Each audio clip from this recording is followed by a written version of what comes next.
नमस्ते, सलाम अलैकुम, प्रणाम। आप सबको नॉलेज एक्सचेंज प्रोग्राम की ओर से स्वागत है। मेरा नाम अपर्णा जयशंकर है और मैं एक कथाकार हूँ। तो कथाकार माने हम कहानियाँ सुनाते हैं। तो होता यूँ था कि पहले ज़माने में इतने बड़े बड़े राज्य, इतने बड़े बड़े प्रांत होते थे। तो गाँव में, राज्यों में ये लोग कथाकार जाके कहानियाँ सुनाते थे। 2-4 कहानियाँ सुनाई उन्होंने, 2-4 कहानियाँ सीखी उन्होंने, तो दूसरे राज्य में जाके पहले वाले की कहानियाँ सुनाते। ऐसे एक दूसरे राज्य में क्या होता था, ये कहानीकार, ये कथाकार सुनाते थे।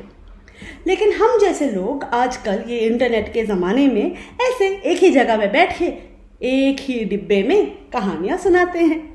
तो चलिए शुरू हो जाए। तो एक ज़माना था जहाँ पे एक बहुत पहले की एक बात है, एक गांव था। उस गांव में, गांव की ओर में एक बड़ा सा हाईवे होता था। उस हाईवे में बड़े बड़े ट्रक, बड़े बड़े गाड़ियाँ ऐसे आगे पीछे आती थी। तो वहाँ पे 2 दुकान थी। एक दुकान तो अपने वो कूल ड्रिंक वगैरह जो बेचते हैं ना, ठंड गर्मी है, लोग रुकते थे और कुछ ठंडा वंडा पी जाए, कुछ ब्रेक ले लें, ऐसे करते थे। और वो दुकान के बगल में एक और दुकान था जो था कबीर जी का। कबीर जी एक कुम्हार थे। वो वहाँ पे मटका, छोटे छोटे खिलौने मिट्टी के या फिर सुराई, ये सब बेचते थे। तो कबीर जी का घर गांव के अंदर था। रोज सवेरे, आज सवेरे सवेरे होते ही कबीर जी आते थे अपने दुकान और बैठ जाते थे। बड़ी बड़ी गाड़ियाँ यूँ आके वहाँ पे वो रुक जाती थी। कोल्ड ड्रिंक वोल्ड ड्रिंक तो उनको पीना था, है ना। वो पीने के बाद कबीर जी आवाज़ देते थे, आइए आइए, घड़ा ले लीजिए, 50 रुपए का एक घड़ा, आ जाइए आ जाइए, घड़ा ले लीजिए। लोग तब पक्का आ जाते थे, आके देख लेते, क्योंकि कबीर जी की जो कारीगरी, जो काम था, ओह माशाल्लाह, क्या प्यारा काम था। एकदम छोटी छोटी छोटी बारीक काम करते थे अपने गढ़ा पे। तो लोग आके देख तो लेते थे, लेकिन कभी कभी खरीदते थे, कभी कभी नहीं खरीदते थे। ऐसे वैसे पूरा सूरज ढलने के बाद ही कबीर जी घर चले जाते थे। घर जाते ही क्या होता था, उनके घर, छोटा सा घर था उनका, जाते जाते उनकी बेटी भागी चली आती थी। बेटी का नाम था लाडली, और लाडली अपने बापूजी से बहुत प्यार करते थे।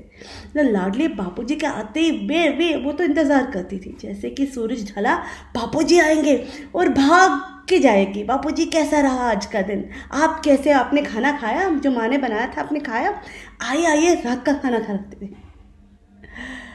रात को पूरे परिवार बैठ के खाते थे। 2 रोटी, 1 कांदा और 1 मिर्ची, ये था उनका भोजन। तो हर रोज़ का यही काम था। कभी कभी कबीर जी दुखी भी हो जाते थे, क्योंकि लोग आके उनका सामान देख तो लेते थे, लेकिन हमेशा खरीदते नहीं थे। तो उनको बहुत बुरा लगता था कि लोग आके देख तो रहे, लेकिन ऐसे ऐसे घड़े को ऐसे लेके ना टप टप टप टप टप टप टप ऐसे मार तो लेते हैं। वो बहुत अच्छा काम है, ये तो बोल तो लेते हैं, लेकिन खरीदते नहीं है। और पैसे नहीं आएंगे तो फिर घर कैसे चलेगा उनका। यूँ एक दिन ऐसे हो रहा था, रात का खाना खाया और कबीर जी सो गए। सवेरे सूरज उगा और जाके देखे तो फिर लाडली देखी उनके बाबूजी अभी तक उठे नहीं है। देखा था बदन में इतना तपता बुखार था बाबूजी का। तो लाडली बोली, बाबूजी आप दुकान मत ही जाओ, आप सो जाओ आज। तो कबीर जी बोले, नहीं नहीं नहीं बेटा, पैसे चाहिए हमें, हम बेचेंगे नहीं तो कैसे होगा। आज रात के लिए तो है, लेकिन कल की रोटी के लिए तो मुझे तो काम पे जाना ही पड़ेगा। नहीं नहीं पापा आप मत जाओ, बाबूजी आप मत जाओ, कोई और को आप पूछ लेते हैं। तो बाबूजी बोले, नहीं नहीं देखो, मम्मी तो नहीं जा सकती, हाँ तुम्हारी माँ को गिनना नहीं आता, वो नहीं संभाल पाएंगी दुकान, मैं ही चला जाता हूँ। तो फिर लाडली बोली, नहीं नहीं नहीं बाबूजी, मुझे तो गिनना आता है, मैं तो स्कूल जाती हूँ, मुझे मालूम है, मैं जाती हूँ। कबीर जी को अच्छा नहीं लगा कि छोटी 12-13 साल की बच्ची वो जाके कहाँ धूप में बैठ के दुकान संभालेगी, लेकिन उनके पास और कोई चारा भी नहीं था। और कोई को क्या कर सकते थे, पैसे तो चाहिए थे उनके। तो उन्होंने फिर लाडली को बोला, लाडली बेटा ठीक है आप जाओ, आप दुकान संभालो, मैंने वो कोल्ड ड्रिंक वाले चाचा को भी बोल दिया आप पर ध्यान रखेंगे, ठीक है, लेकिन ध्यान रखना कोई भी आए घड़े को संभाल के रखना कि वो ऐसे मार मार के तोड़ ना दे घड़ा को। तो लाडली बोले हमारे घड़े इतने प्यार से बनाए बाबूजी, वो तोड़े टूट थोड़ी ना जाएंगे। तो कबीर जी बोले हाँ हाँ वो तो है, लेकिन और एक बात ध्यान से सुन लेना, ठीक है, एक घड़े का 50 रुपए से कम तो बिल्कुल मत लेना, ठीक है। जब वो आके बोलेंगे ना तो पहले तो तुम 60 रुपए बोल देना, उसके बाद देखना वो तो कम मांगेंगे, उसके बाद तुम बोल देना, ठीक है, 50 रुपए से कम तो बिल्कुल नहीं। जी बाबूजी बोल के लाडली खुशी खुशी, उस दिन स्कूल भी नहीं जाना था, खुशी खुशी भाग गई दुकान संभालने। यहाँ कबीर बेचारे खाट पे लेटे हुए, बदन तप रहा है लेकिन मन उनका इतना हड़बड़ा रहा है, नींद ही नहीं आ रही है।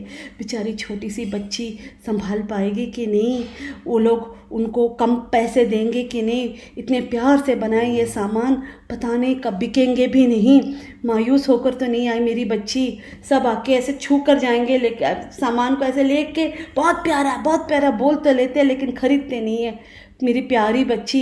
वो बेचारी ना मायूस ना हो जाए, निराश ना हो जाए। सूरज ढल गया और वहाँ से भागी आए लाडली, बाबूजी ये लीजिए, आज है ना मैंने पैसे कमाए हैं। और पूरे पैसे लाडली ने बाबूजी के हाथ दिया। कबीर जी ने पैसे गिनते जा रहे और देख रहे हैं पूरे 700 रुपये, एक दिन में लाडली ने 700 रुपये बनाए। कबीर जी हैरान हो गए, एक दिन में तो कबीर जी का कभी 300-400 रुपये होता था, इसने 700 रुपये बनाए थे। तो ठीक है कोई बात नहीं, छोटी बच्ची है इसीलिए अच्छा हुआ, दिन अच्छा गया। तो कबीर जी खुश हो गए। रात को कबीर जी को वापस बहुत तेज़ बुखार हो गया, वापस लाडली सूरज उगते ही लाडली बोली बाबूजी आज भी मैं ही जाऊंगी, आप मत जाइए। मान गए कबीर जी, क्योंकि अभी तो पता था लाडली को दुकान संभालना तो आता है, तो सो गए। लाडली गई दुकान संभाली, सूरज ढला, वापस आए। इस बार देख रहे थे बेचारी आज भी हंसी खुशी आ रही है, लगता है व्यापार अच्छा गया। तो लाडली बोली बाबूजी ये लीजिए पैसे। कबीर जी वापस गिनने लगे, इस बार 650 रुपये मिले। अरे ये लड़की तो हमसे ज़्यादा व्यापार कर रही है, इसने ऐसे क्या किया, लोग इससे क्यों खरीद रहे। कबीर जी को रात भर नींद नहीं आई, ऐसे क्या हो गया, अचानक ऐसे लोग क्यों खरीद रहे हमारे सामान तो हमेशा अच्छा ही था, लेकिन अभी क्यों खरीद रहे। तो उन्होंने क्या किया, अगले दिन वापस तीसरे दिन है, अभी सूरज तो उगा, कबीर जी उठे नहीं और बोले लाडली को आज है ना मेरे को मन नहीं कर रहा है, मेरे को लग रहा है और थोड़ा बुखार है, आज भी तुम जाओगे। लाडली बड़ी खुशी से निकल गई और वो गई दुकान संभालने। यहाँ पे हमारे कबीर जी क्या किए, थोड़ी देर इंतज़ार किए और फिर धीरे अपनी दुकान की ओर गए। वो कोल्ड ड्रिंक का दुकान था ना बगल में, उसके पीछे खड़े हो गए थे देखने के लिए कि क्या हो रहा है। और उन्होंने देखा कि एक बड़ी सी गाड़ी जूम करके आई, गाड़ी से उतरे एक बड़ी मेम साहब, इतने गहने इतने बड़े इयररिंग सब, इतने ऐसे लाली सब पहने थे और बहुत अमीर लग रहे थे। इतनी बड़ी भी गाड़ी थी उनके। वो गए और वो कोल्ड ड्रिंक के दुकान में से उन्होंने कोल्ड ड्रिंक मंगाया, कोल्ड ड्रिंक पे, और यहाँ से एक छोटी सी आवाज़ आई हमारी लाडली की। वो बोल रही थी सुनिए, अगर आपको हज़ारों वर्ष की कला खरीदनी है तो यहाँ पे आ जाइए। सुनिए, देखिए हज़ारों वर्ष की कला बेच रहे हैं। सुनिए, देखिए हज़ारों वर्ष की मिट्टी छू कर तो देखिए। और ये गाड़ी वाली मैम साहब उस ओर देखने लग गई दुकान की ओर, ये छोटी सी लड़की क्या बोल रही है। खट से वो कोल्ड ड्रिंक पी, वहाँ पे रख दिया, पैसे दिए और चली और लाडली की और मैम साहब लाडली की ओर गए और पूछे। जाते ही लाडली नमस्ते मैम साहब, कैसे हैं आप, आपका सफ़र कैसा रहा। अरे मैम साहब तो हैरान हो गई, दुकान में जाके कोई हमेशा थोड़ी ना कोई ऐसे बात करते, कभी क्या है लेना है ऐसे लोग बोलते हैं। ये तो बड़े प्यार से हमें स्वागत कर रही है, हमें अच्छा लगा। तो फिर वो मेम साहब और पास गए और बोले, बेटा आपका नाम क्या है? मेम साहब, मेरा नाम लाडली है और देखिए ये मेरा दुकान है। तो मेम साहब पूछे, आपने अभी तो कुछ बोला था, हज़ारों वर्ष की मिट्टी, हज़ारों वर्ष की कला, क्या बोल रहे बेटा? तुम तो मटका बेच रहे, ऐसे झूठ नहीं बोलते। तो लाडली बोली, नहीं नहीं नहीं मेम साहब, मैं झूठ नहीं बोल रही हूँ। ये जो है हमारे एक परिवार कुम्हार है, हम लोग मटका बनाते हैं, मिट्टी के सामान बनाते हैं, छोटे छोटे खिलौने बनाते हैं। लेकिन हम अकेले नहीं बनाते, ये हमारे बाबूजी ने अकेले नहीं सीखा, उन्होंने उनके दादाजी से सीखा और उन्होंने उनके दादाजी से सीखा है।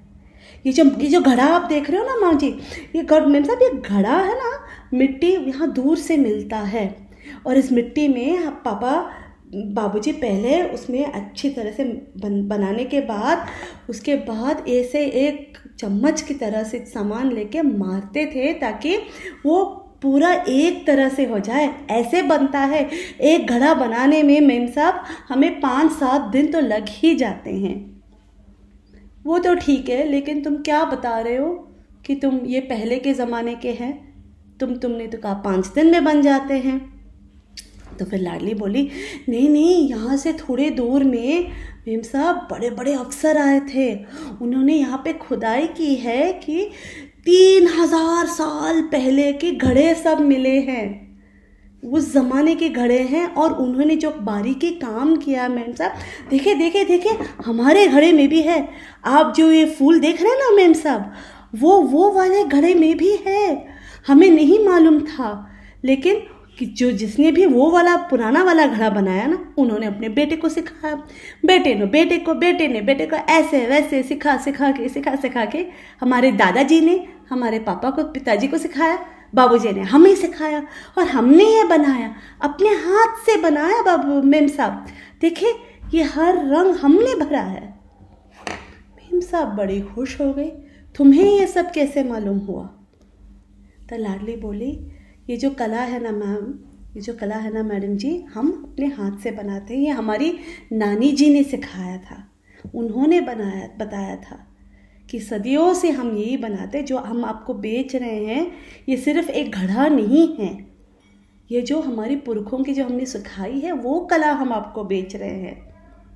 मेम साहब बड़ी खुश हो गई और बोली, ला मेरे को दे दो और मैं इसका दाम क्या है? तो लाडली ने कहा, मेम साहब इसका 70 रुपये है। मैडम जी बड़े खुशी से 70, एक पैसा का भी उन्होंने हिसाब नहीं मांगा।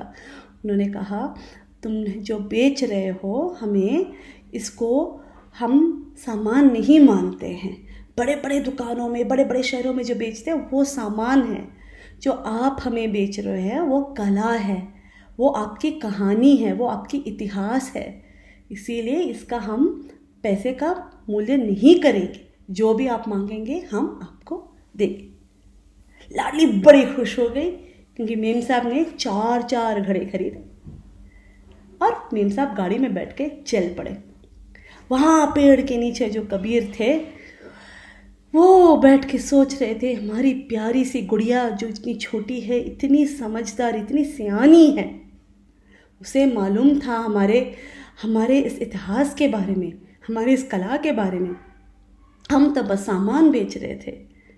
कबीर जी ने सीखा लाडली से कि जो कुछ भी जब आप बेच रहे हो सीधे दाम पर मत जाइएगा, पहले तो बताइए ना कैसे बनाया आपने, पहले बताइए ना इसमें क्या क्या रंग भरा है, क्यों ये रंग भरा है, अगर आपने फूल डाला है तो क्यों ये फूल डाला है, कहाँ से आई ये रचना, कहाँ से सीखा आपने, ये मिट्टी कहाँ से आती है। उसके बाद जब कबीर बेचेंगे, उन्होंने सोचा जब मैं बेचूंगा तो फिर लोगों को मैं अपनी कहानी बेच रहा हूँ और उसके लिए कोई दाम नहीं होता है।